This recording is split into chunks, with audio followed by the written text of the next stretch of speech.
Exercise 2. Start. There is a special procedure for prosecution for the offense of defamation where such offense is committed against certain high dignitaries and public servants in respect of their conduct in the discharge of public functions. The specialties of the procedure were that the offence was made cognizable. The complaint could be by the public prosecutor and need not even be signed by the aggrieved person, and the precondition for taking cognizance is that it was sanctioned by a specified authorities. There was a huge opposition to the offense of defamation being made cognizable. The opposition came from the Indian Federation of Working Journalists. The Press Commission reported that the consequences of making the offense of defamation cognizable are very dangerous, as it may enable the police to arrest without a warrant.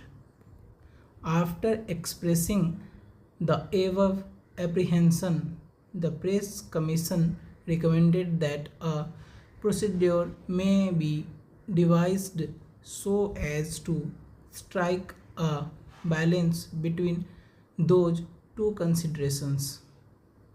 It is necessary that the public servant should be clear himself of the defamatory allegations.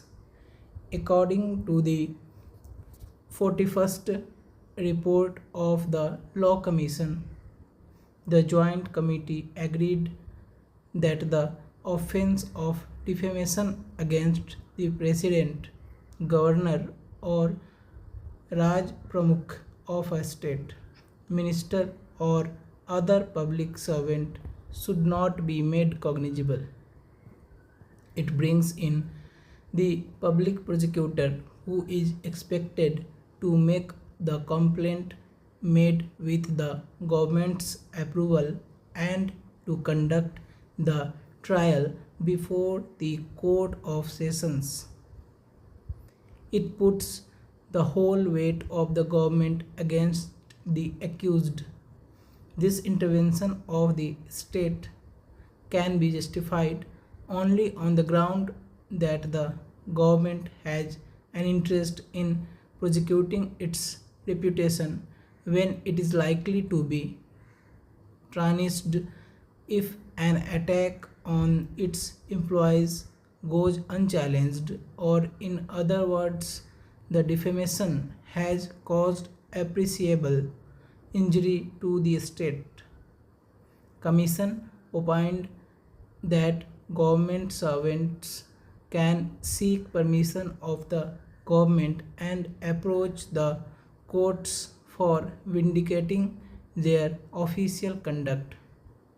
In fact, before making the above recommendation, the Law Commission looked into the data regarding the number of cases filed throughout the country.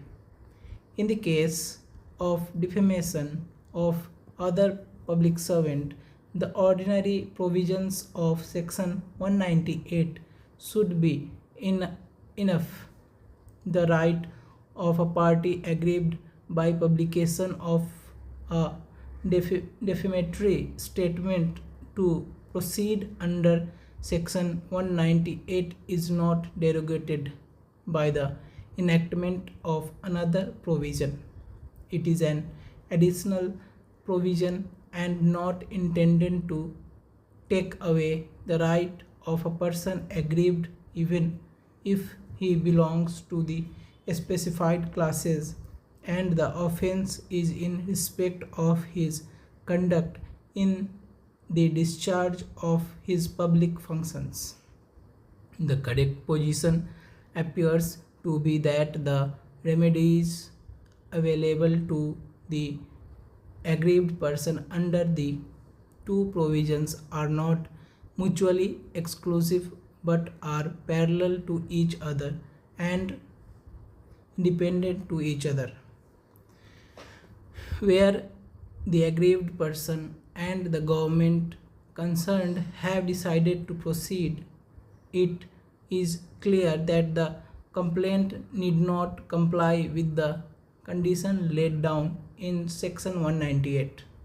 This idea could be readily brought out by inserting the saving provision. If this was done, the only point to make clear would be that the right of the aggrieved person to bring forward a complaint on his own in the court of a magistrate in accordance with section 198 was not in any way affected. The said right will not stand affected by the other provisions.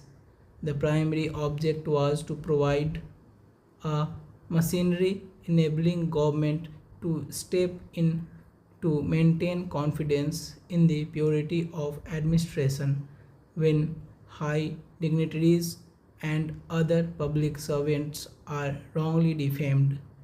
Therefore, the Commission recommended that the special provision is needed only for the high dignitaries who really constitute the government itself, and that it is unnecessary to cover all government servants. Thank you.